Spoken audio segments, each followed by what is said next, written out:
As you can see, we got our old sump pump there and the box for the new one. We've got a basement here that's slowly coming along. There's our big couch that was too big to fit through a doorway, but we got it down here anyway. You can check it out in that video. If you want to keep water out of your basement, then you have to make sure you keep this well maintained. And there you can see water comes into that through those drain tiles. In the past, we've had issues with sump pumps going bad, so we're trying to stay ahead of that. This one's been in there for about 3 years, and so we decided we would go ahead and take that one out before it failed. They get pretty gunky after a while, and so we're gonna stay ahead of that and go ahead and put a brand new one in. Is it hard to do? It's really not hard at all, and we'll go ahead and show you the steps.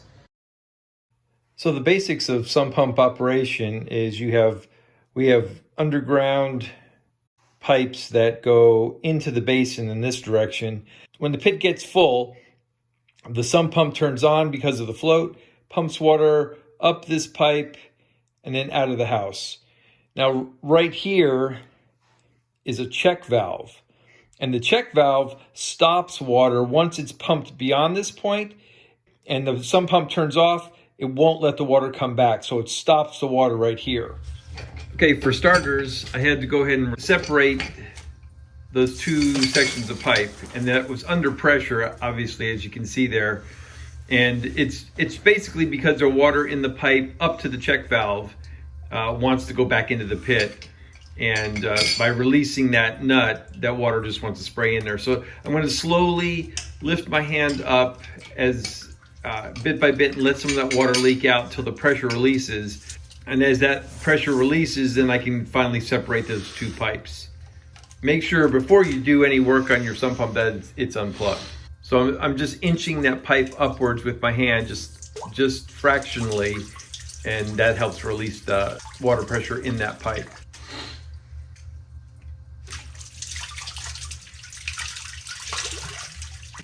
And now the lower discharge pipe, the one I have my hand on, that one is connected directly to the sump pump base. I can just lift that whole thing out. So the next thing I want to do is unscrew the lower discharge pipe from the old sump pump base. It's on there pretty tight, but a little leverage goes a long way. The reason I'm taking that off is because we're going to reuse that. The difference in height between the old sump pump and the new at the discharge pipe entrance is only about 3/8 of an inch. And so we'll be able to make up that difference just with the flexibility in the upper discharge pipe. So I'm going to take this one off and save it. And we'll go ahead and get the new sump pump. All right, so I have the new sump pump there, our new Zoller, and I'm just going to screw in the old lower discharge pipe into the base. You want to be careful not to misthread it because the cast iron will destroy the threads on that PVC pipe. So it needs to go in nice and easy like it is right there.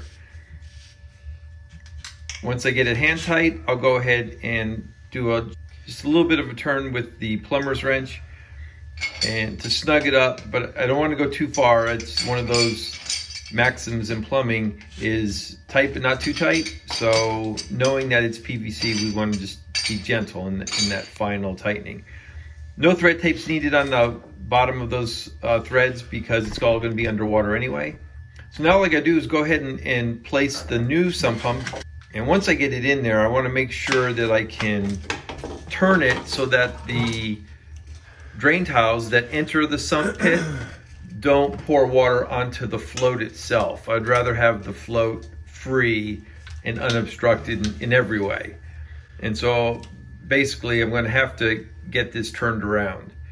Before I do that though, I got to drill a 3/16 inch hole. It's a vent hole, and the previous sump pump didn't require it, but this one in the directions did. And it varies from sump pump to sump pump, so you just have to read the directions. Now I can go ahead and put it in the position that its ideal position that I want it in. And remember this discharge pipe's 3/8 of an inch lower, so I'm just going to have to press the upper discharge pipe down a bit so that it snugs into the coupling right there. And those couplings are really strong, especially when you tighten them up with the plumber's wrench. Again, tight but not too tight. Next, we'll go ahead and plug it in.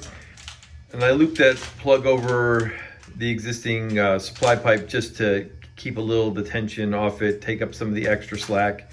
This is supposed to go into a GFCI protected outlet, and your electric panel or the outlet itself should signify that it is GFCI protected.